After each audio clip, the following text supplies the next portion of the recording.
Hey everyone, welcome to the Rotowire Fantasy Baseball Podcast, sponsored by WynnBET. That's WYNN Bet. I am Scott Jenstad, joined as always on Sunday nights by Jeff Erickson. Jeff, it's August. We've got 2 months left in the season. If you are in a fantasy league, you want to make a move, it's time to do it now. This is a crazy week of trade deadlines, and for our fantasy world, the trade deadline heavily impacted our free agent moves this week. But before we get into that, how are you in this month of August? Doing well. I mean, the trade deadline was so fun. It was. The Thursday and Friday both, and really the whole week, that, it was refreshing. It got me pumped up, even though my team, our Reds, did very little. They did do a couple of targeted acquisitions in Michael Givens, Luis Sessa. Sessa, gave up the winning run Saturday night, but I'm actually kind of excited about him. I would have liked to seen them go get a shortstop. They didn't, and so they get a B, but they did something. They weren't totally cynical. They weren't Cleveland, for instance, 5 games out of the race and selling off. That was brutal. That was, yeah. I didn't expect them to add on, but I did not expect the full dumping either. That was wild. I expected it, to be honest with you, just because of the way they behaved in the offseason. Once you sold off Lindor, you've laid your intentions bare. I don't think there's gave away Rosario. The whole thing was very strange. I didn't think they fully go with that. I just didn't think they'd add, but I was a little surprised. But Rosario has been kind of bad this year. Yeah, that's true. I got some pushback because I ranted about that Friday morning, and a couple of smart Cleveland fans came back to me. It's like, you know what? He was a DFA candidate anyhow. They've got a 40-man roster crunch. I mean, granted, the thing is they didn't get a player back. I mean, they got Panda, whatever, but they didn't get there's no way they possibly improved except for keeping a guy in the 40-man. But then they turned around and traded one of those guys on the 40-man on Luplow anyhow. It's still, it was a money saver, and that's all they got. And if Dolan pours money into the franchise after the nuclear winter of the labor wars, then fine. Okay, I'll stand down. But otherwise, I'm still annoyed at it. Yeah, I was impressed. Our A's made one huge ad and a huge trade too. I mean, I'm sure that the podcast during the week talks about, because they made the trade early in the week, but traded Jesus Luzardo for Starling Martay.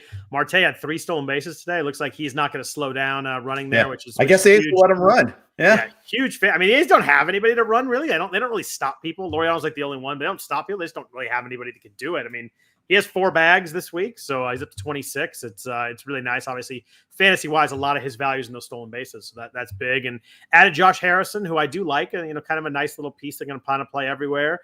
And added Yan Gomes, and they haven't had a backup, a second catcher all season that can hit. He had a home run today, and it was so good to see. So I think it's a very much A's of like, I don't know what the heck's going on in our franchise or in 2022, so we might as well try and maybe make a run this year. So I was good with it. I think it makes it fun down the stretch, and we'll see what happens. Yeah, and you know what? Gomes might play a little bit more. Murphy's been kind of slumping. Yeah. He's like 229 now, something like that. I think they probably go pretty 50-50, to be honest with you. I think Gomes plays a lot. I think he does too. I've always kind of liked his game. At least I've liked it recently. I don't know about always. I don't want to be like, going that far, but I like what our A's did. Their pitching has been going really well right now. Yeah. When Cole Irvin can just roll out and do fine. And now today, they had to bring in Dalton Jeffries, to replace, and that one kind of bums me out just because, what Caprillian's been through just to get to this point, and now he's hurt again, kind of is frustrating. I actually think he's fine. I think that they're using it a little sore shoulder, but I think they're using it 3 off days in the next 10 days. I think they're using it as a little bit of him getting well, but also a little bit of a break. And I think it was a really good time for it too. Yeah. Yeah. A lot of teams are doing it. I mean, the Brewers have the luxury of doing it because they got a 7-game lead, but we're going to see that. We're going to see a lot of teams kind of up against it here. How do they manage it? We're all going to be like Stratomatic managers here. Like, you only have X number of innings to use. Better use them wisely. Yeah, I don't think you want to be down in wins going into September. I think wins are going to be really tough and really frustrating in September. I think you're going to have a lot of 4-inning outings. I think you have a lot of guys skipping starts. I think if you're behind in wins, I think you might want to use August to really catch up, because I think catching up at the end of the year is going to be really hard in that category. Yes, although we now have streaming targets. We do have,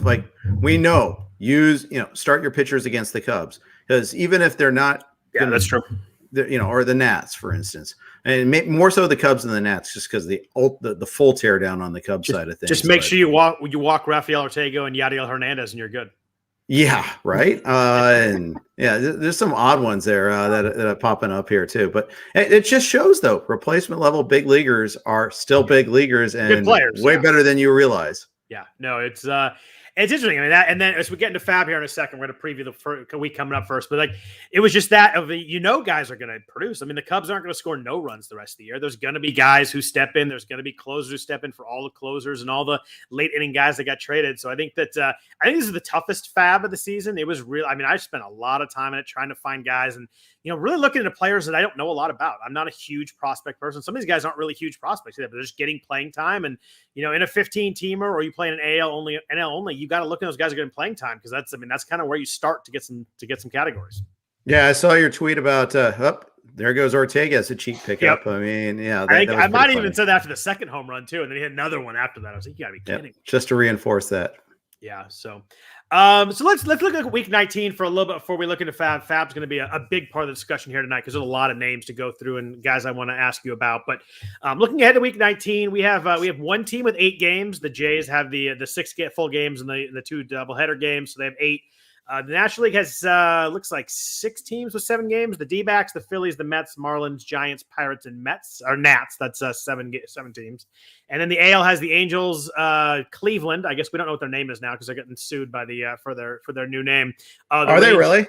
It's a trade, but the ClevelandGuardians.com is taken. There's like a roller derby team that apparently is filing for a trademark and already has the URL. I don't know how you go through all that and you don't check the freaking URL before you announce your name. The URL is just stunning to me. That's like step 1, right? Like you hire a marketing or ad team. The first thing they do is check the URL to see if it's available, right? Because if it's not, you want to go buy it before you announce it, right? Yeah, of course. Wow. Yeah. So yeah, the ClevelandGuardians.com is a local roller derby team. I mean, everybody knows that too. I mean, come on. It's just I don't know how you don't check that and go sneakily buy that like 6 months ago, right? Like that's what you do. Like people used to sit on URLs for a reason, and people will go buy them, and it's just I can't fathom they didn't figure that out. I just don't get. Yeah, the URL is so basic. I mean, it's really the first thing you do. Did they not know how to spell Guardians? Maybe they did it. Very possible. Did it without a U? Yeah, I thought someone was full of it, and I clicked on the article and I saw it's a roller derby. It's pretty amazing. It's pretty special. That's amazing. That's awesome. We do. We also have 3 teams with 5 games this week. We have the Dodgers, the Padres, and the A's. Apparently, it's a California thing this week, so 5 games this week. So that's with all the teams with 7. That's a pretty big thing that they're playing 2 games less this week. I was looking at teams. With good schedules this week, Jeff, and it popped up to me. I looked at Milwaukee. Milwaukee has 13 games next 14 days. All 13 are against right-handers. It's amazing. I was looking at it, and 6 are against Pittsburgh too, which is really nice. But I looked at them like righty the whole way through. I was like, this is crazy. So I went and bumped up my bids on Rowdy Tellez and kind of looked at that lineup a little bit. But it's interesting what you can, if you look a little bit, you look at 2 weeks ahead of time. It's pretty amazing what you can find.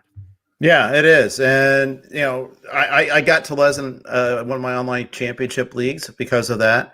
And actually, it's funny because I record sneaky ads with Alan Soslowski, and I was just going off of performance. I didn't even notice the schedule aspect of it. He's just been murder, death, killing right-handers. So it's like, everyone's going to be on Rizzo and, of course, in an only or whatever. And there's obviously some big names. I was trying to get someone a little under the radar there, and he's kind of over the radar. Yeah, it's funny. The AL only had a bunch of names that came over. That must have been some wild. But you're an AL only. Was the bidding just off the charts wild? Yeah, it was. And of course, I didn't have a whole lot of salary if FAAB remaining in Tout Wars. My dog, was very excited when I mentioned AL Tout Wars. I don't know if you could hear Harley there. Harley's a big Anthony Rizzo fan. I do know that. Yeah, so of course he is for sure. Anyways, it's kind of funny.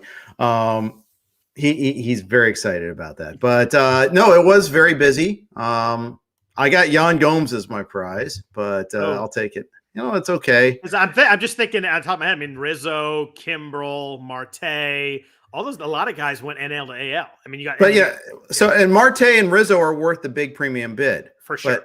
Kimbrel and Brad Hand went for those big bids, but there's a little doubt. I mean, Kimbrel, at least the performance is probably going to be good. He could get some wins for you, but he's probably not going to get saves. At least you and I tend to think that, at least. I do, and I know there was a discussion on Twitter right when it happened. People were kind of freaking out, but I was like, I don't think they're playing Liam Hendricks $54 million. He's been great this year. I know he's going to have 8 home runs, but I think he is.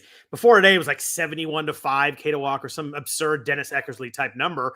I know he has 8 home runs, but like he's been so good, and they really lean on him. I think that adding Kimbrel was a way to make them a much better team, especially in the playoffs, and also maybe take a little bit of that load off of Hendricks. He doesn't have to come in with, every once in a while he comes in with an out and then 2 outs in the 8th or something like that. I think it's just made their team better, but I really don't see him stealing a time. He's going to get some save ops. There's going to be some times where they give Hendricks a couple days off, but I don't really think. I think Hendricks hates that though too. He hates it. He's a guy that wants to work. We've seen him in the playoffs throw 3 innings, but I just think that we're going to see Kimbrel 8, Hendricks 9, a pretty good majority of the time myself.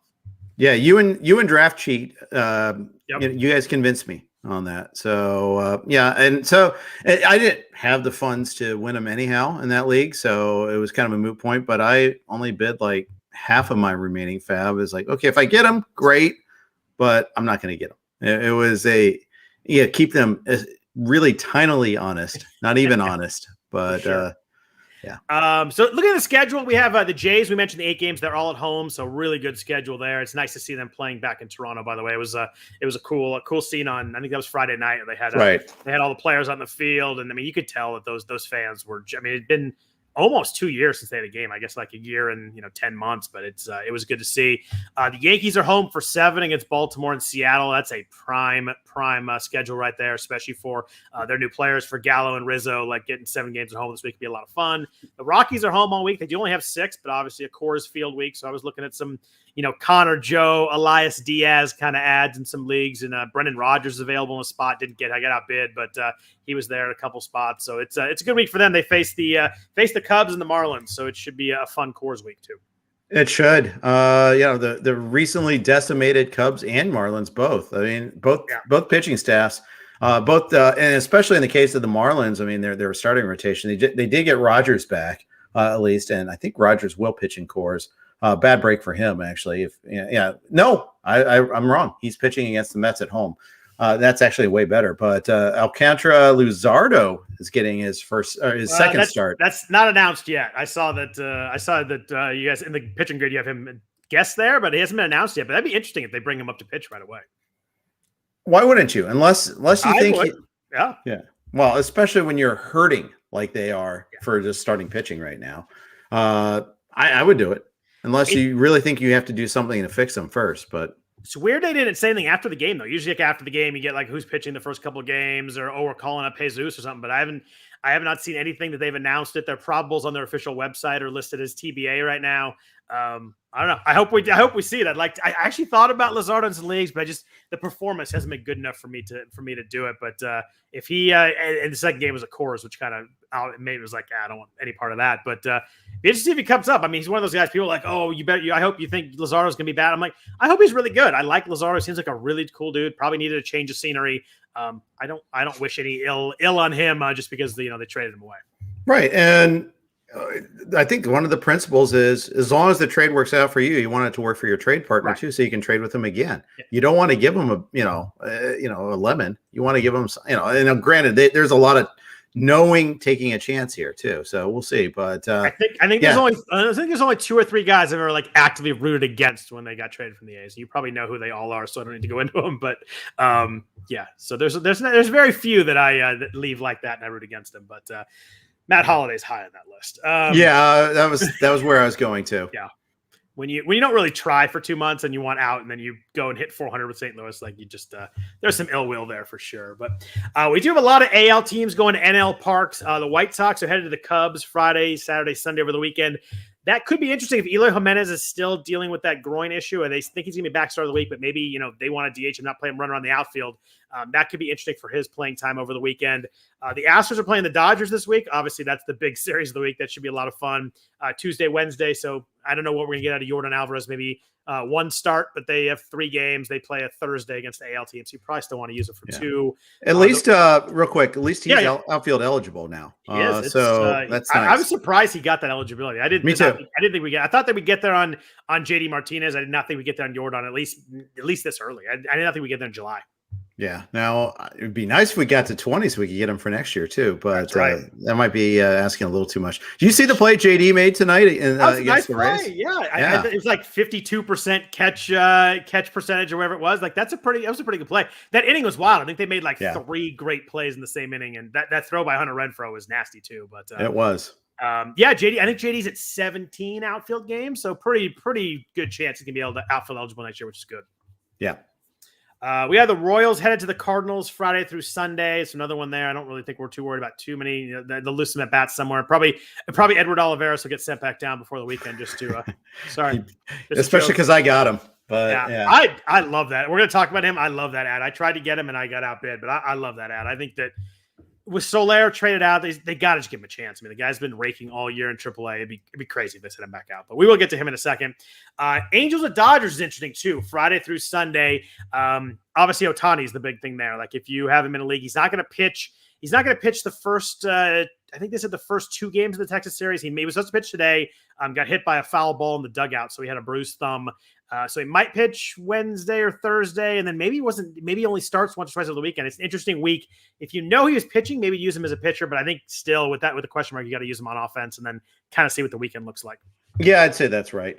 Boy, it's kind of a rivalry week for the Dodgers here. I mean, the Astros and the Angels. Week. Yeah, it's a fun week for Dodger fans. It's that Houston series should be fun. You get Buehler and Scherzer going in that series against McCullers and Odorizzi. But Scherzer's going to be amped up for a home game against the Astros. The place is going to be jumping on Wednesday night. Yeah, it should be a lot of fun. I'm really looking forward to that. I am not looking forward to the constant boos that are going to be going on whenever the Astros are up. But so it goes. I mean, it's going to be very intense, and it's going to be packed too. So yeah, it's going to be packed. It's going to be intense. It's going to be loud. It's going to be drunk. It's going to be an interesting series at the Ravine for sure. And then we have the Twins headed to your Reds on Tuesday and Wednesday. Our Reds, Scott. Sorry. Come on. Hey, our second place Reds. They're hanging in there. Had a good weekend. Stay with us. Yeah. No Nelson Cruz obviously in the Twins anymore, so I don't think we're too worried about anybody there. But interesting week. There's a lot of fun series. There's a lot of teams with 7 games. I think that we talked earlier. We got 2 months left. I think this is a start. If people trying to make runs, picking up guys this week. I think that if you're gonna do it, it's got to be now because I think September is gonna be tougher to make moves than normal. Yeah, I think you're right. Especially for us, I think certain teams, it's going to be great. We talked about this, alluded to this a little bit already. Some teams are going to have this massive scheduling advantage, and our Reds, Scott, are one of those teams. They are, they've got a really nice schedule coming down the stretch. Not only do they have 10 games against the Pirates, but they also have a home and away with the Cubs. They've got, I think they've got home and away at the Marlins. They've got Twins coming in this week. They've got some really, really good stuff going on here in their schedule. The Braves have a really nice schedule too going forward. I gotta say, for all the years we've crapped on Liberty Media for how they've tried to run their franchise and try to just go on the cheap, they didn't give up even after losing Acuna. I'm pretty impressed with that.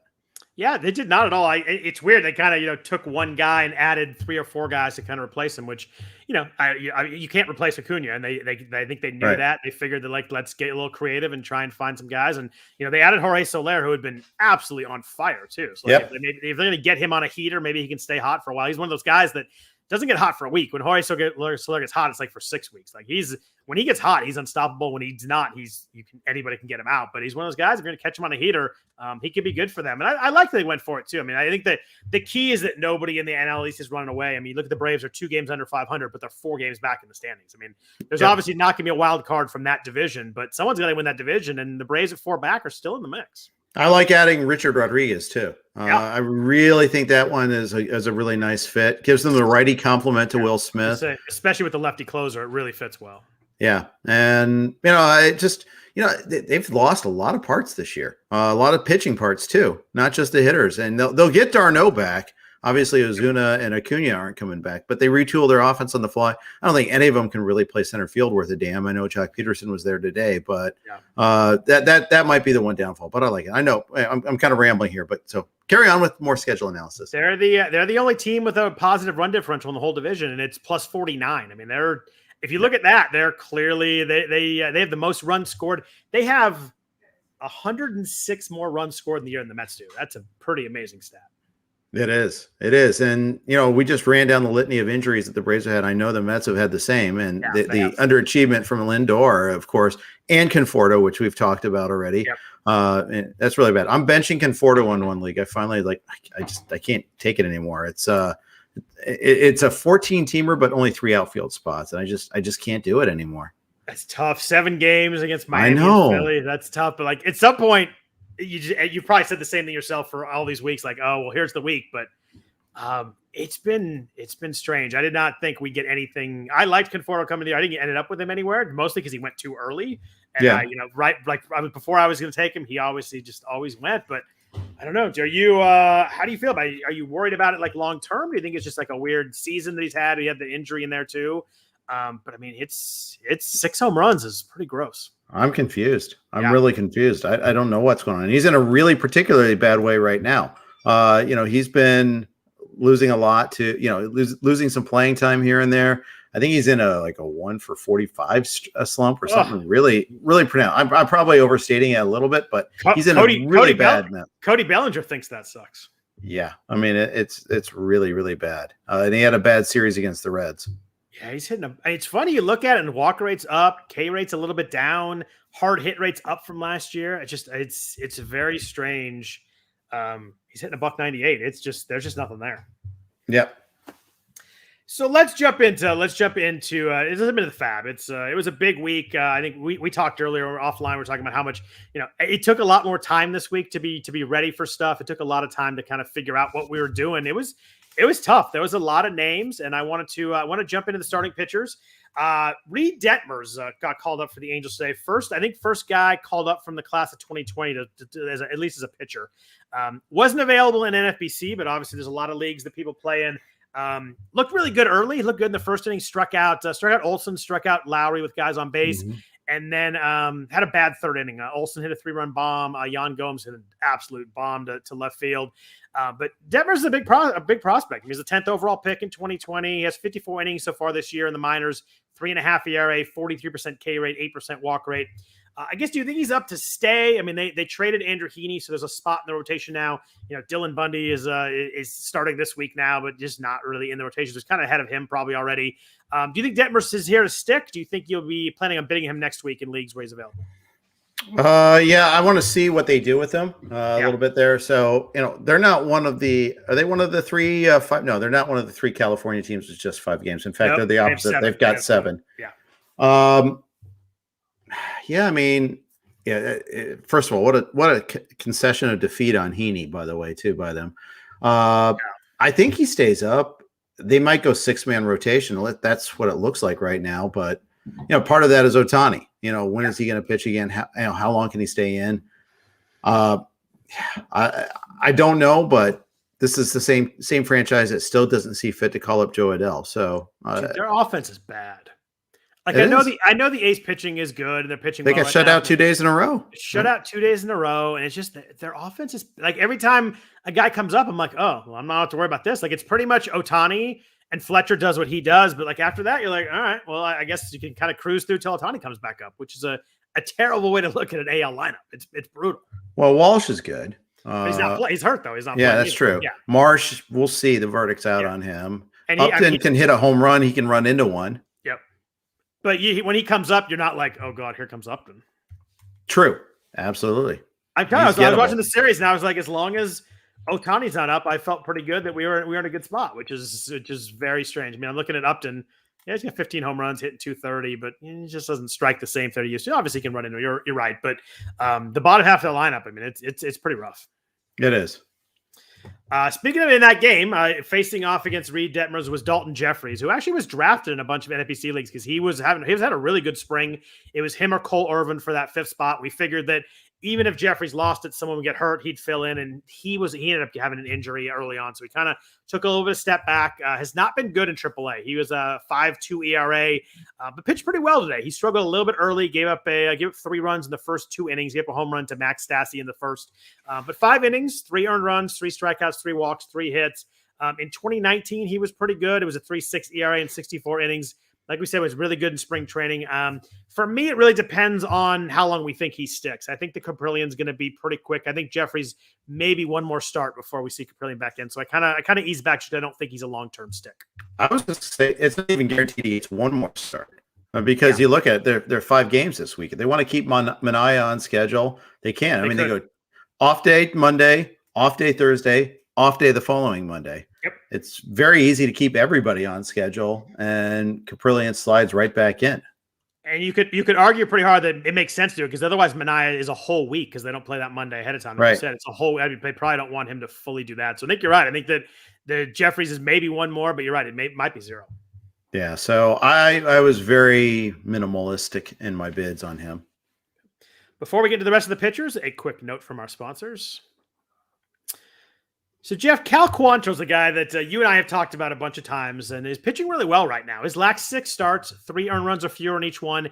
His last 4 starts, 3 earned runs total. So he has, I think, a 1-1-1-0. Pitched really well on Sunday, 6 innings, 3 hits, 4 walks. Not 4 walks, not great, but 6 strikeouts, no earned runs, really good. ERA is now 3.4. It's weird, though. His K rate's way down. It's like 16%. As I looked a little bit deeper, I was like, I like how he's pitching, but I was hoping to see something that made me think that there was like a real change in his stuff. Yeah, I'm scrolling through his game log, and I don't see anything with more than 5 strikeouts in any given outing this year. I think today was the first time.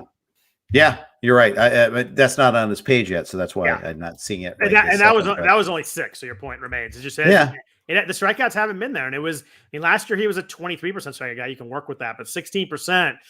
It's tough, but he's getting the results. He's pitching pretty well, but I'm a little scared that there might be a gombering coming here at some point. Yeah, we actually had a Gomber doing the actual Gombering too. Fred will be happy about that. Well, I need him to weigh in on Tuesday morning whether that was an actual Gombering. May not have been enough runs, but we'll see. Yeah, only 1 inning kind of made it look a little bit worse than it was. It was kind of like a reliever blow up because he got pulled after the first. But he had nothing, and if they left him in, it probably would have been a pure Gombering, and maybe we'll call it a half Gombering. Right. But yeah, going back to Quantrill, I did get him in the league I have monthly pickups in. I was getting just snaked hard in that league there. Lost out on Kyle Muller, lost out on Tuki Toussaint. And it's like, okay, I guess I'll take Quantrill. He's a consolation prize, in part because of the team context too. They're just a bad team right now. They played hard against the White Sox this weekend. I'll give them credit for that. Yeah, there was the game where they were down. What was it, 8-0, and they came back and they won 12-11, right? Yes, they did. They did. They did. They did play really hard, which is a good sign. So It's funny, Jeff. We talked about how many spots were opened up with the trade deadline. I found a lot of closers I could bid on. I found a lot of hitters I was interested in, but we talked about a few starters. There were not a ton of starters that I was like, oh, this guy's getting a chance now. We talked about Luzardo. Huascar Inoa is starting a rehab assignment, so some bidding on him. What'd you do with Spencer Howard? He was obviously a prime prospect, maybe a year ago, and he was really good in AAA this year. ERA was 1.25, but it was rough in the majors. He was pitching 2 or 3 innings instead. They never really got him fully stretched out. It felt like he was really good in the minors in 2019, which kind of boosted his prospect pedigree, and we all liked him. He hasn't gone 5 innings yet this year. What were you thinking? What do you think they do with him in Texas when he gets going? Well, I like that they got him. Much like I like how Miami got Luzardo, but I don't know if I want him on my watch this season. I think it may take a while. I don't think it's like one of those things where you snap your fingers. Oh, he's fixed now. So that I was, I think in that same monthly bids league, I passed on him for Quantrill, for instance. Mr. No strikeout, no upside Quantrill. But it's mathematically possible for him to get a win though, which matters too. And the way Howard's been used so far, he can't get wins, and it's right. really tough. It's really tough to walk into a game and know that he's not getting a save or a win. So you're hoping for 3 categories, and if you're going to pitch 3 innings, he's not going to have strikeouts to really help you. I found him really hard to use. Every time I look at him, I want to pick him up because I know the name and I know the prospect stuff and how good he was in the minors. But it's hard to use a guy that's not pitching 5 innings. Yeah, and with Howard, I don't know if he ever fully recovered from the shoulder stuff that he was dealing with that started back last season. I think he might be a 2022 kind of post-hype kind of guy that maybe it might be time then. Was there anybody else starter-wise? I kind of looked at Paolo Espino in Washington a little bit. He's pitched really well, but strikeout rate's not really high there. Does do well with the walks, doesn't walk a lot of guys. He has pitched over 5 innings the last 3 starts. Will Crow's been pitching well in Pittsburgh, but I looked at him. I'm like, yeah, it's Will Crow in Pittsburgh. Griffin Jackson, Minnesota is a little bit of you could squint and see some stuff, but as I looked in his profile, I kind of backed off there too. I had trouble finding starters this week that I really liked. There was not a lot on the waiver wire that I was interested in. I didn't find too much in the 15s. I did find in the 12s Merrill Kelly in a league. So, and then Logan Webb was available in one of my online championships too. I like that. Did you get him? Yeah, I got him for 3. So that was nice. I think it's a great ad. He's been pitching really well. OCs are weird every time. Yeah, they are.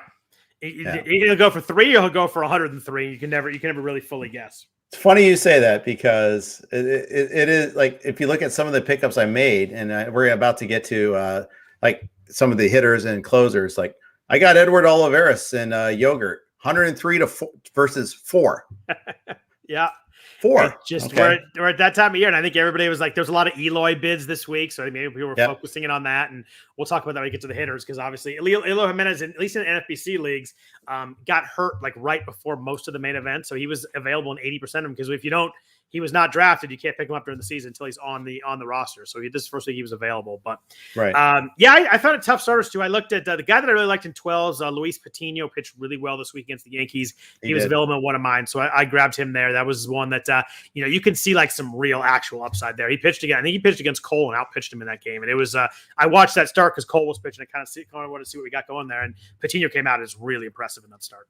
Yeah, that was the day game. And for like 5 innings, Cole was okay. And then the 6th inning happened and they gave up 10 runs that inning. And he gave up the first 4 of those. He came in and someone hit a grand slam, right? Yeah, it was, and the thing is, hey, put those guys on. He did get us 9 Ks in that inning, but Patino was the guy that looked really good, though. He did. And I know that the Yankees aren't quite the Yankees as we expect, but I mean, still 6 innings, 3 hits, 2 walks, 8 strikeouts. And this is a guy was a huge prospect in San Diego. So I mean, this is a guy that he's 21 years old.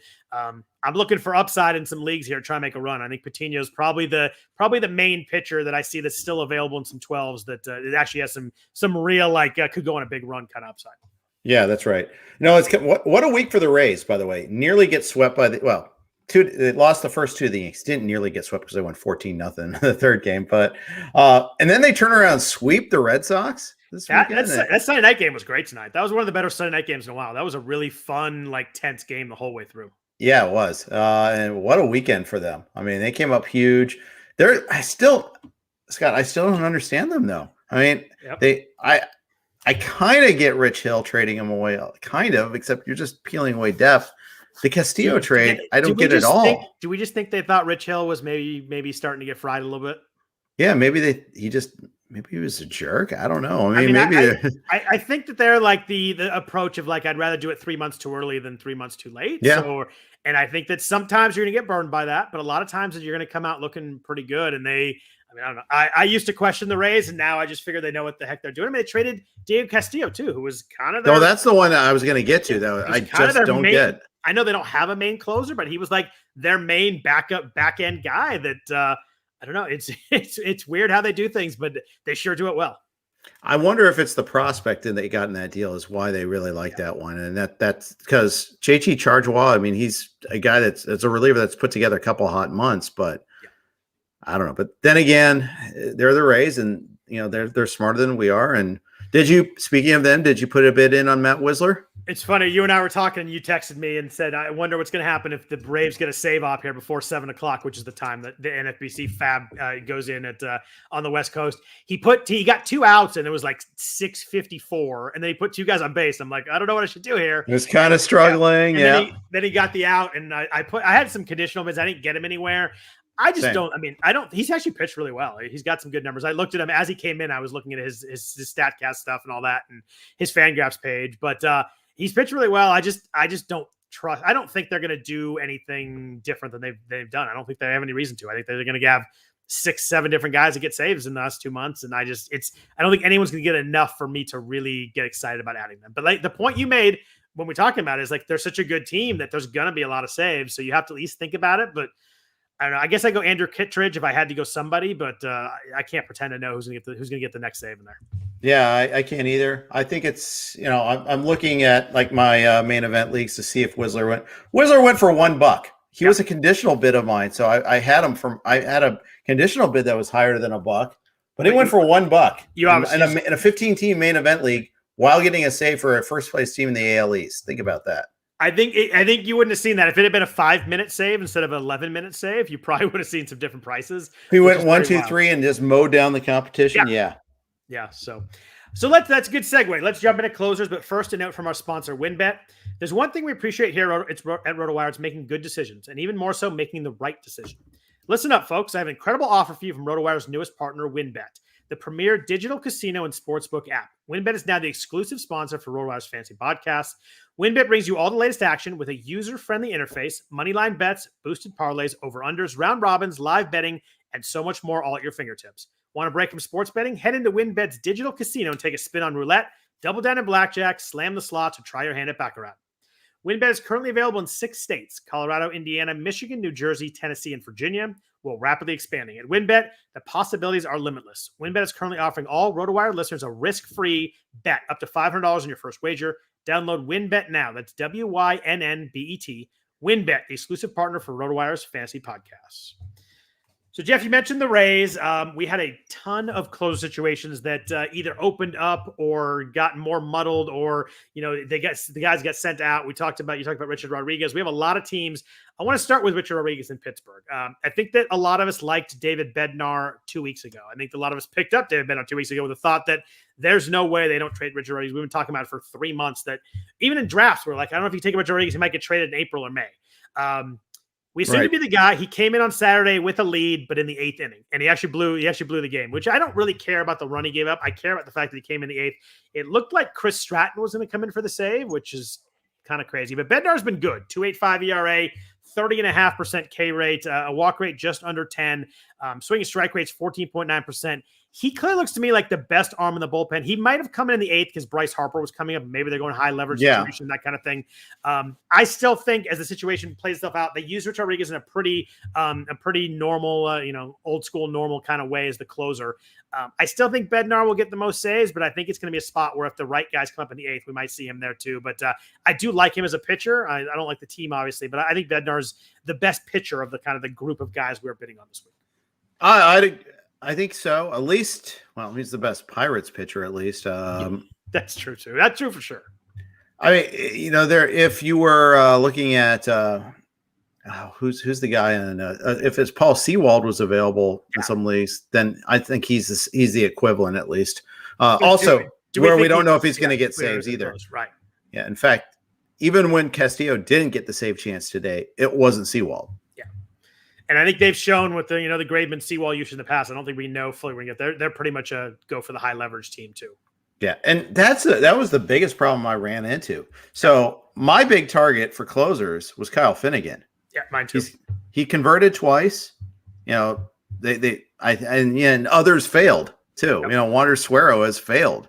So it's like, okay, it's pretty obvious now. And I think they're a hair better of a team than some of the other like fending off teams. Like, who the hell knows who the Cubs are going to close? Might be Kyle Ryan, but they flat out said it's not going to be one guy.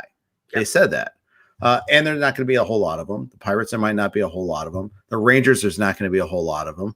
You keep going down the list. I mean, there's the Rays where there could be a lot of them, but it's going to be spread out. That's the one like prize. If there ends up being a prize, I think that's the windfall closer. I think Finnegan's like the second choice guy.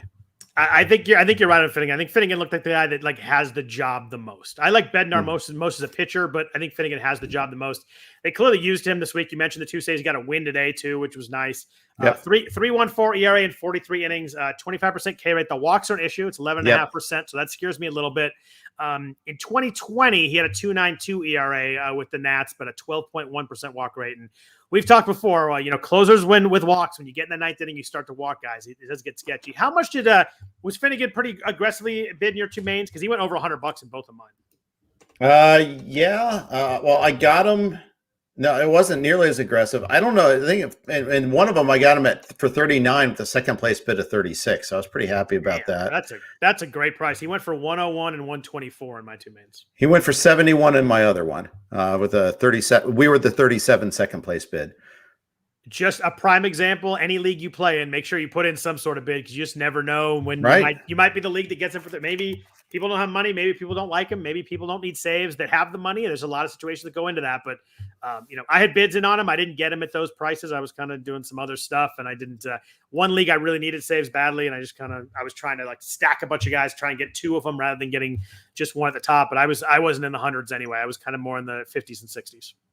Yeah, I'll be honest. I mean, I can't afford $100 bid stabs at closers, so we'll see. But I did get a second closer, and I got him in both mains. You want to know who he is? I do, because I picked him up for $7 in my main too. Yeah, I'm reliving the Cole Sulser experience again. I don't know what I'm thinking. Well, it's just. He's available. I mean, there's like 10 teams that you could speculate on, and Sulser did get a save over the weekend. He had two, right? Back to back. Yeah. And so here's what I looked at with Sulser. Last year, we talked about him a bunch because I know you guys added him in the main event. He had a 19% strikeout rate last year. He's at 33.3% this year. This guy's a different pitcher, and he's a big K guy in the minors. He's a big K guy in 2019 with Tampa. He was 31%. I don't know. He was only 7 innings, but I don't know what happened last year. But that was not like we joke about Cole Sulser because he was closing for the Orioles and all that, but that was not the same guy. It was a really weird outlier. If you look at both his walk rate and his strikeout rate was nothing like it is the rest of his career in the majors or the minors. He has a 2.75 ERA. He got 2 saves over the weekend. The Orioles are bad. You're not going to get a ton of saves, but I kind of think he is the lead guy there right now. I know they probably don't want a lead guy. They've had a ton of guys get saves, but I think Tanner Scott won in the IL today. He did yesterday, whatever it was. But I think his Sulser is like I think he would have been a little more interesting if there had not been 10 teams that needed to close. If he got 2 saves over the weekend and he was the only guy, I think the bids would have different. I kind of think it's a sneaky little bid right there. I think that he's the guy that gets the next one at least. Yeah, 19 to 17 K to walk last year in 22 innings. Yeah, this year 54 to 18. So the walk rate isn't good. It's still higher than what we'd like, and I will try to avoid watching him just from a I believe I jinx him kind of. I don't want to go through this torture sort of mentality. It's 11 points. It's 11% walk rate. It was 17 last year though. But I mean, that strikeout rate that's a huge difference. And you look at his minor league numbers, and it matches up more with it is now than it was then. And obviously, last year was weird, and last year was 23 innings. But I think that he's a better pitcher than he showed last year when some people picked him up when he had those 3 or 4 saves, and then it blew up in our face. Yeah, that's right. Doesn't throw complete gas, but he's not soft tosser either. 93.5 mile an hour average fastball. Won't blow away the competition. He has to kind of trick them a little bit, but still. And of course, you got to hope that the Orioles don't stink on ice. That's the other part about but that we're going through these listed teams who are trying to replace closers. Of course, the losing teams are the ones that are peeling off these guys. That's what you're dealing with. And you mentioned the Cubs earlier. I mean, we've got you mentioned Kyle Ryan. We've got Dan Winkler. Got Rex Brothers, who strikes out a bunch of guys but walks everybody. The guy that I like here is actually not around yet. Is Rowan Wick. Yep. He's in AAA doing some rehab right now. I think if I were to bid on anybody, I think he's the one guy that might actually. He had the job a little bit last year, and then he got hurt, and then Kimbrel came. The Kimbrel eventually signed or came back, whatever it was. I think Rowan Wick's actually a pretty good pitcher. That if he can get healthy, might be a guy that I bid on in a week or two here. Yeah. In fact, I posed a question on Twitter and I got 7 different responses. So that was pretty wild. Yeah. There's some interesting teams. Like I don't think Minnesota's special bad either, and that's a wide open closer situation too with Rogers on the IL. The problem is their bullpen's special bad. I mean, but there's just nobody. Alex Colomé has been terrible. You know who interesting is? Tyler Duffy was was pretty good last year. He's been horrible. His K rate's way down. It's under 20%. His walk rate's up to 13%. He was a 34% K rate last year season, like the opposite of Sulcer. He was 34% in 2019, 2020. He's 19% right now. I know his ERA is under 4, but I just don't think he's the same guy right now. I pulled back on any bids on him. Yeah, me too. He came in the 6th inning on Saturday, which you don't like to see. And then I looked at the strikeout rate, and I think there's something different about him that's not in a good way. No, I agree. It's like, but you just go through that roster. It's like, I like Caleb Thielbar is probably my favorite guy there, but he's a lefty, which always is a little concerning. But K rate's up to 32%, walk rate's under 8%. I think he's going to get Taylor Rogers. I think he's going to be done. I think there's some quotes today that think he's not. They don't think he's going to come back this year. So I think Thielbar is going to be the leverage lefty at the end of these games, and the way they use Rogers, I think maybe we see maybe he gets 40% of the ops or something like that, which would be workable in a 15-teamer. I'm going to throw one name out here. ERA is really bad, but some other stuff is pretty good. And that's Jorge Alcala. Excuse me, easy for me to say. He throws really, really hard. Average fastball is 97.5. It hasn't completely translated into strikeouts. It did last year, 30% strikeout rate last year. It's 22.7 this year. That's pretty good. Walk percentage is down to 6.1%. Swinging strike rate is 14.5. I mean, relievers, it's not elite level, especially for a reliever, but that's something to work with. Yeah, that's better than 22% strikeout rate. I think that you're right. It'll translate better. I think that he's having an interesting name. I looked at him too, and I think if I were to do it, I think I'd go Alcala and Thielbar and kind of mix and match them based on matchups in the 7th, 8th, and 9th. Obviously, I have no idea what the Twins are going to do. Do you think they would think about going back to column A, or do you think that ship has sailed? I don't know. I think they might, just because there's lack of other options, but they're not going to be able to sell them off either, though. Yeah. That's the thing. The trade deadline's done. There's no waiver trades, and teams aren't stupid for the most part. There might be, the Rockies are over there eating paste, but besides that, I mean, what the heck did they? I can't believe they didn't trade Story. It's me. Or anybody. Yeah, anybody. They traded Michael Givens. That's it. And I get the John Gray thing. Like, it sounded like he really wanted to stay and all that, but I don't know. I mean, Story seemed pissed about it afterwards. I just don't know how you don't. If took himself out of the lineup on Friday. If you want to re-sign him, don't you just talk with him and be like, hey, you go play with a contender for 2 months and we'll talk in the offseason and hope we'll bring you back. I don't know what. And that whole theory, the compensatory picks are going to make up for it. Come on. I wasn't buying that. Well, and I think that's a ownership driven rot. And, I think this is illustrating. They got an interim GM in there basically, and he's a finance guy. Yeah. He's not really the baseball. I just think that they're just a wholly rotten organization. It starts with the owner. Yeah, it's rough. I couldn't believe that they didn't make a move. But a few other closer teams here before we get to hitters. The Rangers traded Ian Kennedy over to the Phillies. Spencer Patton came in for the first save and blew it right away. So that was the theory that, here's Patton and let's see if he can get the job, and then he blew that. Patton's interesting. I didn't know much about him. He pitched in Japan from 2016 to 2020 and then came back in this year. He was really good in Japan in 2017, 2018, not so good in 2019 or 2020. So I wasn't too fired up. He's 33, but I picked him up in a couple spots as a 3rd or 4th condition because he got the first op, but I don't feel great about it. He's been pretty good this year, 30% K rate, 3.32 ERA, 19 innings. There was nobody here that I got really excited about, though. Patton made a stop at Midway on the way back from Japan, and you've been waiting for that one, haven't you? I have. I can't help myself there, but hey, World War II jokes always topical. Always play. Yeah, they never get old. Yeah, they get old, but that's it. But yeah, he was on my list of conditionals. Yeah, the skill sets on all that bullpen are pretty bad. And I want to talk about a team that was really fun to watch in July. I mean, they lost, I think, 12 in a row, 13 in a row. They just had a series against Arizona, which, lucky us, put those two giants together. Right. Yeah, and they traded 2 of their 3 All-Stars over the weekend. So yeah, Adolis Garcia is the 3rd, and he hasn't had a hit in about a month. He finally had a home run this weekend, but he's obviously. Right. I think we knew that there was going to be some coming back down to earth, and we're definitely feeling that now. Yeah, and of course they met Team come back to earth in Seattle too there, and walked them off twice this weekend back in a row. Gut punches! Jonah Heim back-to-back walk-off home runs. It was exactly what we expected to see in a game. Was that? I like Heim though. When they traded him too, I thought he could play a little. Yeah, no, I thought he was going to be kind of the catcher, the backup catcher of the future to Murphy in the A's organization, but yeah, it's I wish him the best. It was a fun weekend. He was fired up today. You could tell that he was like, wow, that was something special. I think it was the first time someone's done it since Pujols in 2011 or something like that. I think I heard that stat. Yeah, pretty amazing, and what a disaster for the Mariners. I mean, I still think Castillo is normally a closer, but it was interesting today, that they went with Swanson in the ninth. Yep. And just Yeah, it's not good. What about Miami? They moved Yimi Garcia to the Astros. I think Anthony Bender's the guy that was kind of taking a bunch of leagues. He's been really good all year. Dylan Floro's been pretty good too, 2.63 ERA. Do you have a preference here? Do you think they're gonna stick with one guy? I think we're looking at a committee here also. I mean, Bender pitched the 5th on Friday, and he pitched the 7th yesterday. Yep. And today it was Bass that blew a lead in the 8th. And Floro gave up an attack-on run in the 9th.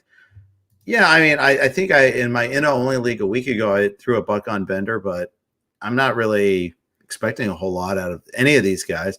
The one thing I will say about the Marlins is Mattingly typically is a one closer sort of guy. Yeah. So if God forbid they have a save situation, we'll find out. I still like Bender's skills, but obviously, what I think does not matter. I mean, last year, of course, we had a guy that we didn't think had great closer skills, and he ended up being one of the better closers in baseball last year. Right. And now he's without a job in baseball this year, so he just got cut by the Phillies. Kinsler? Yeah. Yeah, I weirdly think it might be Floro. I think that they kind of like Bender where he is, and not really give it to him. I kind of think Floro might get the first stop. If I had to bet on someone, that's who I'd bet on. Yeah, I can see it. But I mean, strictly me placing a guess. But last team I want to talk about, a team that got some closer bids this week. Joakim Soria got moved from the Diamondbacks to the Blue Jays. We have the return of Tyler Clippard, Jeff, 36 years old. Just had a shoulder injury during spring training. Got the call a couple weeks ago. He's pitched 4 innings so far. Got a save this week. I was surprised how good Tyler Clippard's been the last couple of years. I just kind of remember him as throwing bad changeups and kind of giving up home runs. And 2.77 ERA in 2020, 2.90 in 2019. K rate was 26% in both those years. I was a little surprised I looked at Clippard at 36, how good he'd been the last couple of years. I admit I just didn't fully remember that. Yeah, well, he's been on some bad teams or not playing big roles. He actually got that save before Soria got traded. And that's right. That good call. That was really interesting that they kind of telegraphed that they were looking to trade. They were kind of auditioning somebody else for the 12 saves that they're going to have the rest of this century. Ooh, I was going to say, if you could go this year, I was going to can I take the under really quickly? Yeah. Well, so I was like kind of finishing, like thinking that through. Like, oh wait, they're probably not going to get 12 saves the rest of the year. But he can do it. We know that he's a competent reliever. So I like him better than Crichton or anybody else in that bullpen. Yeah. I think that I liked him. I liked him more there too. And I think he's a guy that they might end up giving him the job, which is, as we work through these bullpens, like there's a lot of teams that I think even if we like somebody, we see them as a committee or, leverage or maybe 3 guys for the spot. But I think that if Clippard gets a couple, you could kind of just seem like, what, why don't you just take it for the rest of the year and we'll kind of go with that. You could totally see that working out. Yeah. Just lighting a candle for Soria because he was really, he was pretty solid for us after that pickup, despite my defaming him in the spring and then picking him up nonetheless in both mains. He gave you a pretty good July though. I mean, I think that he did great July. I'll take whatever you paid for him, it certainly worked out. Yeah, I wanted to be like Sticks. Don't let it end. Another topical reference. Yes, of course. We're going to see if we can get them to sponsor us, maybe. I like that. Let's see. We got let's talk about some hitters, but first a note from our sponsor, Thrive. The NFL is back on Thrive Fantasy. Thrive Fantasy has over $100,000 guaranteed for NFL Week 1. With Thrive Fantasy, you can eliminate the countless hours of research and focus on only the top-tier athletes that have the biggest impact in the game. Sign up today and get a free 6 months Rotowire subscription. Here's how you can claim that subscription. First step, go to rotowire.com/thrive. Then deposit a minimum of $10 and receive a $100 deposit bonus up to $100 on Thrive. Play in your first paid contest, and you'll receive a free 6-month Rotowire subscription. So, Jeff, hitters were interesting this week. There was a lot of names, but no obvious ones. I guess we should touch on Eloy Jimenez really quickly. Not much to say. He's got a groin injury right now, which is a little concerning, though. He didn't play over the weekend. But like I said earlier, he was available in 81% of the main event leagues, a number of online championship leagues, too, where the drafted after he had the shoulder injury. And it sounded like he was going to be out till September, so nobody drafted him. Were you super aggressive on Eloy? I know you're kind of a little low on money, so you probably weren't. Was it crazy bidding in your leagues? Was he like $200-300? Was he in the hundreds? Where did he kind of land in your leagues? No, it wasn't crazy bidding. Had we been aggressive, we could have gotten him. 116 versus 109 in the first league in the main event. Second one, it was 85-73. Holy crap.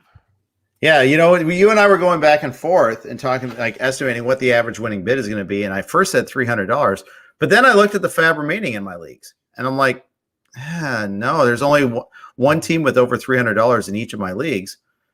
So, I mean, that, and usually the next one was in the 200. So I figured, well, they're not going to bid anything more than the next highest bid. But even then, they're probably going to try to arbitrage off of that, because their opponent doesn't want to be left with zero for 6 weeks in a main event, right, or 7 weeks or whatever it is. I should know that, but it was. I'm kind of disappointed that I wasn't a little bit more aggressive, because it could have gotten him, especially the $85 bid. That's wild. I would have gotten him in both your leagues. He went for $253 and $271 in mine. So kind of more the prices that you and I were thinking we were talking. I was in the hundreds, but I was nowhere near the win. But I mean, we talk about FAAB, and this is a guy that was a third round pick in March, a true difference maker. And we're not going to get many of those left in FAAB. And I mean, I think that anybody that went all in, or, you don't want to go all in, but left 15, 20, 30, $40, whatever you want to leave. I think anybody that grabbed him, and I have no problem with doing. I ended up in one online championship. I actually dropped my bid by $50 with like 3 minutes left, and I still got him. I got him for $177 there. I had a bunch of money. I had like $360 in that league, and I figured if I'm not going to use it now, what am I really waiting? I'm going to end up using it for $35 a pitcher in the last month when I don't need it. People are going to be bidding 5, and I'm going to be bidding 30. So, you want money left, but you don't want too much money left. It's a really a tough game to play there. So I think if you had money, this is the guy to unload it on. Yeah, I think what happened though is because of that groin injury, I think prices were down. Yeah, because there's still a chance he goes in the IL, and they have a cut. We mentioned they have a series in National League Park this weekend. Like, you could see them the first half of the week. Like, well, if we're not going to play him the end of the week, maybe we just let him go and give him a week off and get to come back. So yeah, I think that's a good point too. Yeah. So other hitters, Rafael Ortega, we joked about earlier, hit the 3 home runs on Sunday.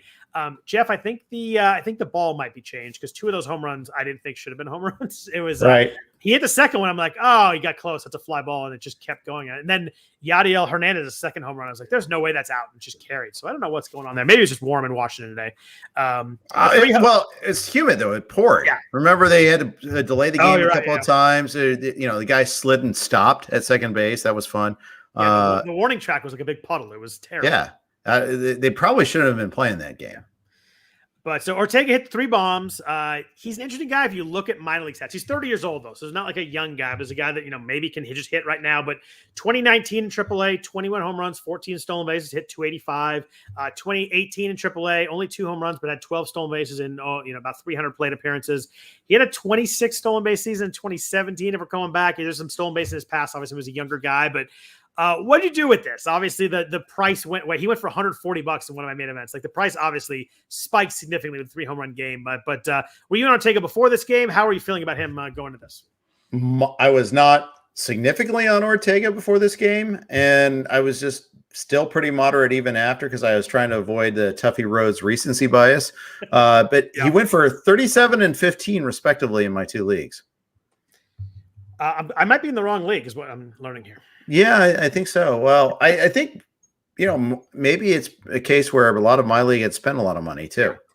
And there's a lot of people hoarding, but wanting to have something for the end. He went for 23 in my league, so it was a little more. He was really aggressive in the other one. But yeah, I mean, he's a little bit of a power speed combo guy. Maybe one of those guys shows up at 30 and can just hit right now. We don't have to worry about him as a prospect. But he's leading off today too, which is obviously important too. Obviously, although the Cubs lineup is not going to be great, but kind of interesting. Other trade guy, Keibert Ruiz. He's at AAA right now for the Nationals, but this is a guy that's it's hard to stash a catcher, but if you can pick him up, this is like a real upside catcher. He's hitting 311 with 16 home runs in AAA. This is a really legit huge prospect. This is the guy that they really wanted in the Scherzer Trey Turner trade.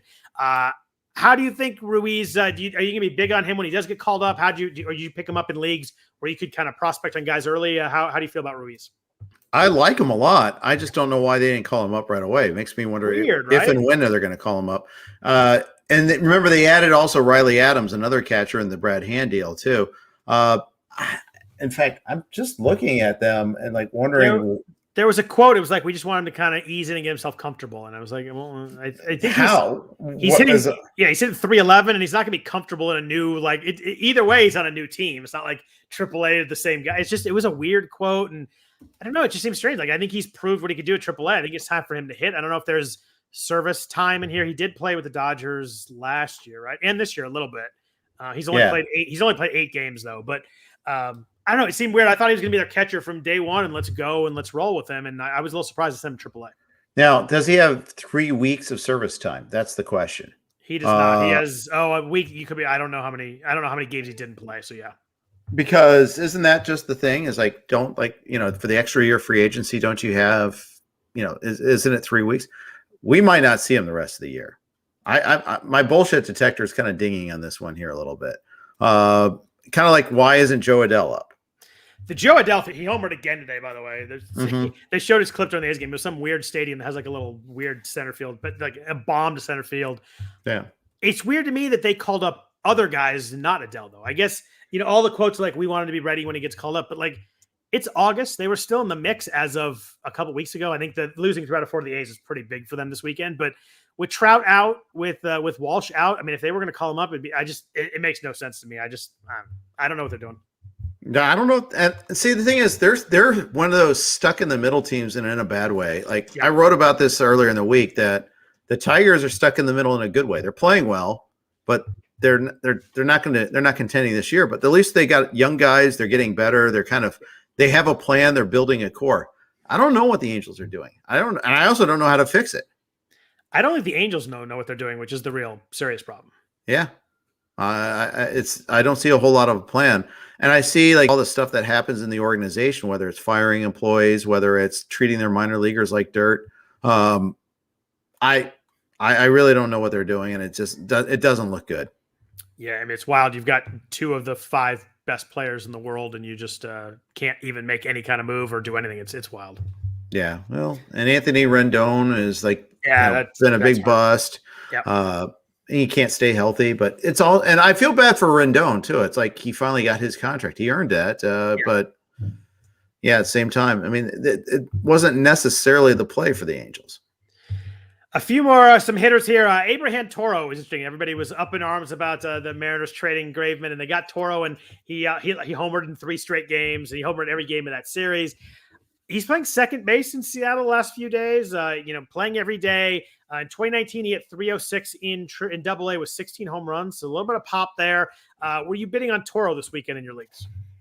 I actually have him in like AL Tout Wars. I was going to say, you added him a couple weeks ago in a couple of spots, right? Yeah, I have him in a couple spots. So I like the player. I still think the trade's lunacy, but then again, I mean, you think it's that lunacy? Because I don't. I do, because I mean, they had this big win, right? They got to within 1 game of the wild card. They're playing a division rival. They're playing someone they hate. And Graveman is well regarded. Now, I understand the financial underpinnings of it. I get that. I just, when you've had such a 20-year playoff drought like they've done, I just think it's a gut punch to the current players. I think that's a good point. In terms of the actual baseballness of it, though, I just always like trading a reliever at his absolute peak. Graveman was free in the offseason. Now he had a really good 3 months.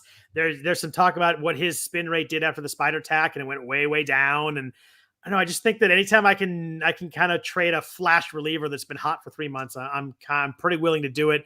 But obviously, I don't know what's going on in the clubhouse, and if I had known it would, affect them that much, then I don't pull the trigger on it. But I think from a baseball wise, it makes sense. But a locker room wise, it seems like it really hurt that team. Yeah, I'm going to take the Jeff Ritter narrative path here, and just say that sometimes that stuff matters, though. Too. It does. No, you're right. And I obviously didn't know about that until after it happened, but it sounded like the clubhouse was pissed. Yeah, and he personally was devastated too, and that's the thing. Like, he probably wanted to come back, and how can you come back now when they've done that to you? That's the other thing. And that, you can. Yeah, and I think people will remember that. Maybe maybe if they offer the most, then no, fine, players will get over it. But yeah, and I all like the logical reasons to trade him makes sense to me. I think there are times though it makes sense to make the emotional decision, and I think that one time is when you're one game out of a playoff spot and you haven't been in a long time. And that comeback win over the Astros was awesome too. Like it was. They were riding high. Yeah, they're riding that magic, and it's like okay, but it was even though, and I think getting Castillo it makes sense. It's not like that was free either. They didn't get Castillo for free, and he's going to be expensive to them later. And there's some issues with Castillo too that are a little bit concerning, including his conditioning. But I don't know. I get all the logical reasons in favor of it. And if they were 4 games out of the wild card and they had made it 2 years ago, well, okay, fine. Tough break. You guys should be doing better. But this is a young team that has a chance to be there. I don't know. You build a winning culture by trying to win out, and I don't think they tried to do that. What did you do with the 2 Nationals young guys? We got Yadiel Hernandez, who hit 2 home runs on Sunday. 2019 in AAA, he was really good. Hit 33 home runs. He had 18 home runs in the minors in 2018. And then Luis Garcia, I called up their middle infielder, was doing really well in AAA this year. 303 with 13 home runs. The playing time should be there for both guys. Yadiel Hernandez hitting 4th today. How did you like either of these guys, especially in bidding? I didn't bid heavily on them. I like the idea that they're getting playing time. Yeah. Your guy Victor Robles batting leadoff. They're gonna maybe commit to that for more than a week. I don't know. Good luck to all involved. Yes, exactly. But I mean, this is a tear down to the studs sort of team right now. So we'll see. I mean, like the Cubs, crazy. They won the World Series 2 years ago. It's crazy how fast that flipped. Yeah, and who do they have left from that team? Soto and I was going to say Daniel Hudson, but they traded Daniel Hudson too. Carter Kieboom, was he on that team for a little bit in 2019? He was probably on that 40-man roster, but he probably got a ring. Ryan Zimmerman, there you go. There's your answer. Yeah, Gerardo Parra. Yes, Baby Shark, for sure. Patrick Corbin's still there. Joe Ross is still there. But I mean, it's a very thin list. We're talking 2 years from a World Series winner tut. Like that turnaround is really wild. It's crazy. Yeah, and they got robbed a little bit of their chance to defend it. And Strasburg having surgery, that was kind of like the linchpin. Like, okay, fine, we're dealing now. Yeah, it's that's tough. I mean, who knows what he's got in the thoracic outlet, so who knows when he comes back, how he comes back. It's it's tough there. Some more hitters. Brent Rooker in Minnesota had 3 home runs this past week. Playing time is there right now. Byron Buxton's still out. Alex Kirilloff is out for the year. He's hitting second all week, which you always like to see. Yep. 2019 in 2021 so far this year in AAA, 265 plate appearances, 19 home runs. He's a big striking, he's a big swing and miss guy. 30% strikeout rate, hitting 239. A lot of hard contacts so far in his small sample, but a lot of swing and miss. I think this is a guy that's a batting average problem, but if you need home runs and RBIs in your league, could be a guy that could help you on the way. Yeah, he can run into a few, that's for sure. He did in his second game back, hit a massive shot, I remember. But sure, he's going to get some playing time. Yeah. Speaking of playing time, guys, David Bodie in Chicago. The playing time's pretty much there. We talked about everybody got traded.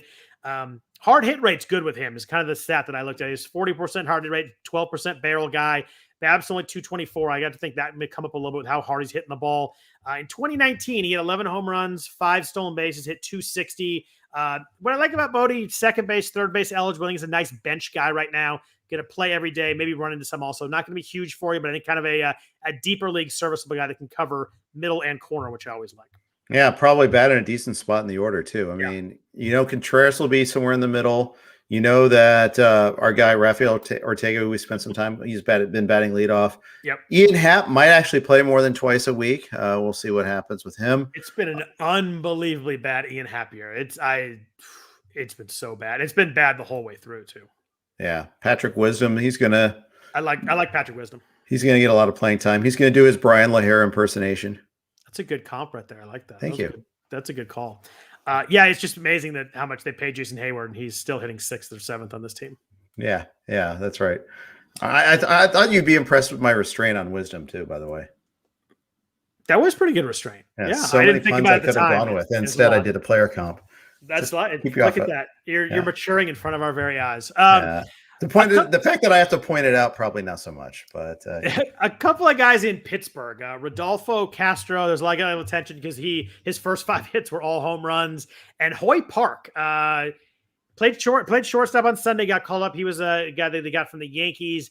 As of now, like no real place to play. Kevin Newman's there, but like if you got to think if they called him up yesterday, they're gonna let him play a little bit. I think Hoy Park's interesting because it's a stolen base dart in deeper leagues. He had 20 stolen bases in 2019 in AA. He had 8 stolen bases so far this year with 10 home runs in AAA, hit 327. As I looked a little bit closer at Hoy Park, I kind of thought that if you need steals, he might be kind of a sneaky under the radar guy who's going to fall in some playing time with the Pirates.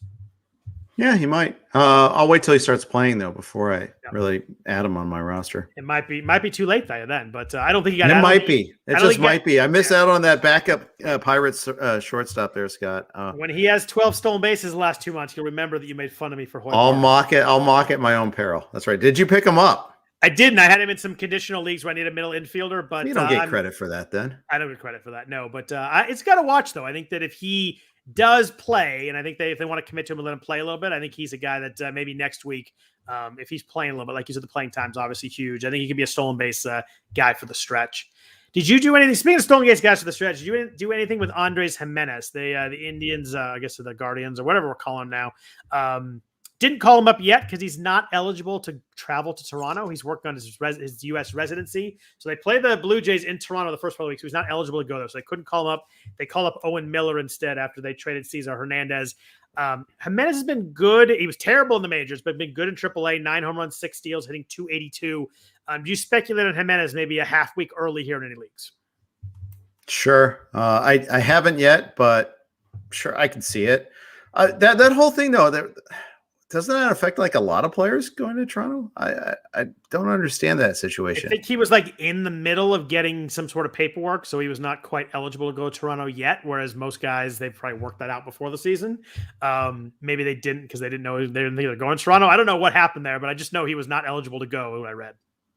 Yeah, it sounds like it sounds like he's some sort of punishment or something like that. He's not allowed to go to summer camp because he didn't get the paperwork in.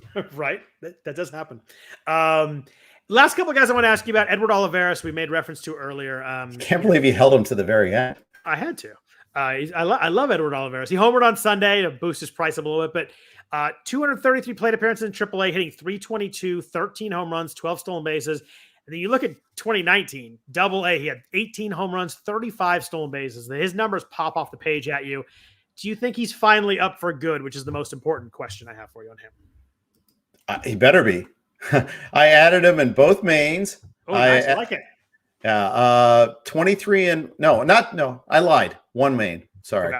23 to 17. I was pretty happy with that. To be honest with you. I added him in the yogurt and I added him in second chance.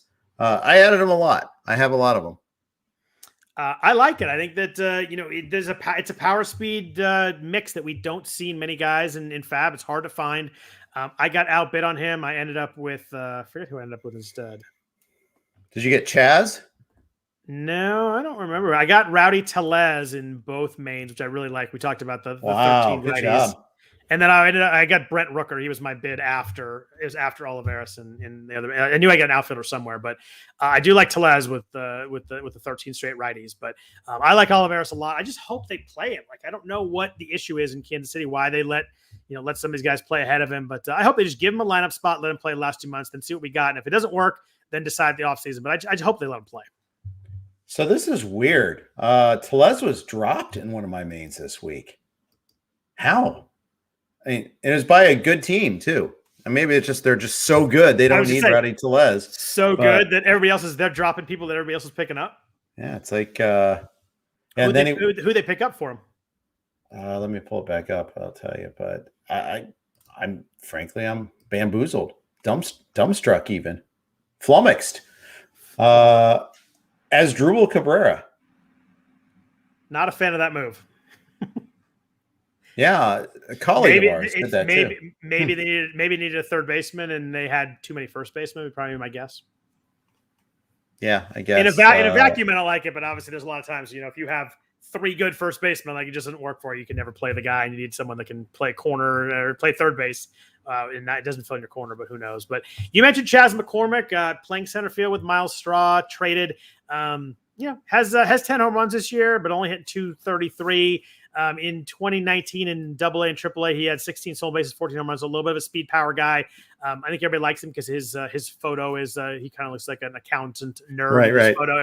Everybody likes that. And in the offseason, people were drafting them in DCs. They were looking at that. But speed power here, playing on a good team. Probably gonna hit down the lineup, but should play a lot. Yeah, anytime you can add Paul Sporer to your roster, you got to do it. But not just the MLB The Show version, which is actually an option, but a thing, right? Yeah. Anyways, he's getting some playing time. He'll bat at the bottom of the order usually, though. That's the only thing that's kind of a negative, but it's bottom of a very good order.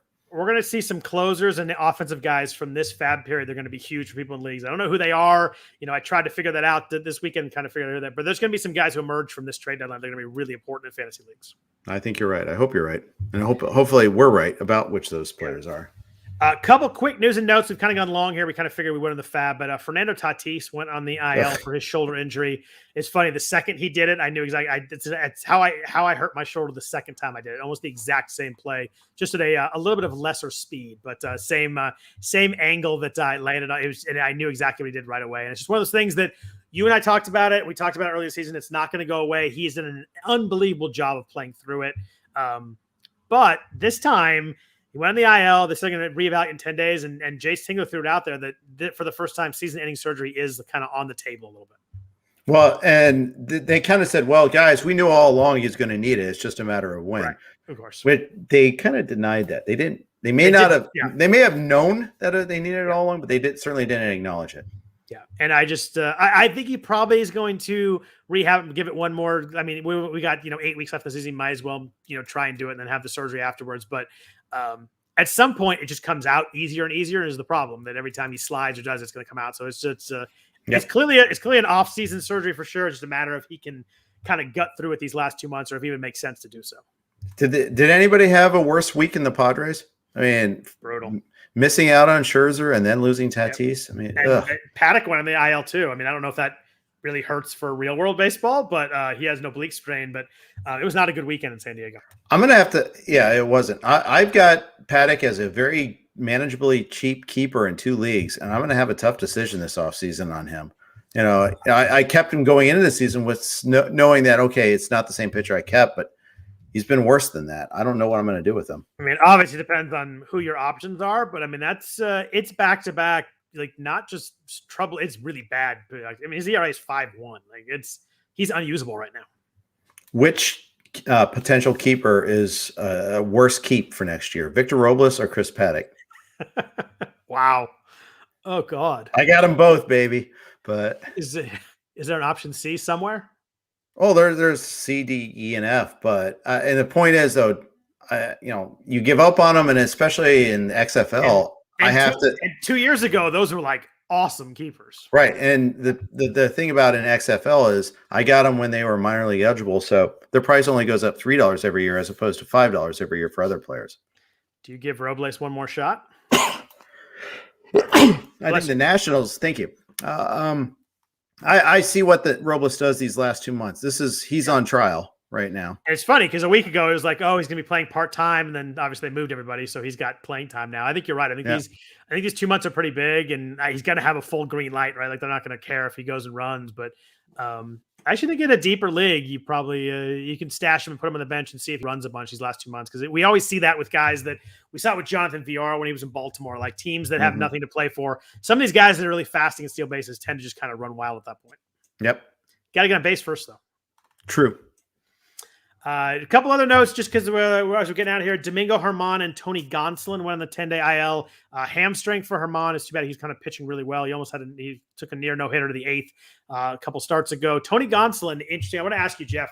I think you might have had him in a couple of leagues. You drop him today with that right shoulder inflammation. Yeah. The command has been all over the place. I drafted him in the main. Remember, I was doing the, hey, even though he's not starting right now, he's gonna be fine. And then he had the shoulder thing. Right. I don't think he's ever been right. I think the command's been pretty bad. I think he had one pretty good outing, and the ERA is good, but the whiff's been bad all year. But he was he had 5 walks in his last outing. I mean, he's clearly not right. And it's wild because the ERA is like in the 2s, but it's hard to really help you when he's had 2 games all year where he's pitched 5 innings. Like it's just almost impossible to use him. And he's so good that you have to use him and put him in the lineup, especially in a deeper league. You're like, how do I not use this guy? He's going to might throw 5 shot innings like he did against Colorado, but then he goes out and you get 3 1/3, you get 4. It's tough. I picked him up a few weeks before he got back, and I was like holding on to him. I was really excited when he came back, and it's been nothing good for me. That's for sure. So David Price pitched an inning in relief today. I don't really get that one. I don't know why. Is it just because they were hurting for people to finish innings and all that because of the Gonsolin's 2 inning start the other day? And that's why. But he did pitch an inning, and I'm like, I need Price to be a start. Well, I guess it's because they have 5 games this week. I guess that's why. They have 5 games this week, but I kind of thought he was going to be one of the 4 guys to pitch, though. Well, and especially with Kershaw being delayed a little bit in his return. That's the other thing we need to talk about is that. Obviously, Josiah Gray's not pitching this week for them, so there's that. I mean, I think they go Buehler, Scherzer, and maybe they go – what they could do is go Urias on Friday and then go Price on Saturday. So maybe they figured that they could do that, keep Urias on regular rest and have Price pitch today and then maybe push him back a day, I guess. Yeah, I think that's probably the play.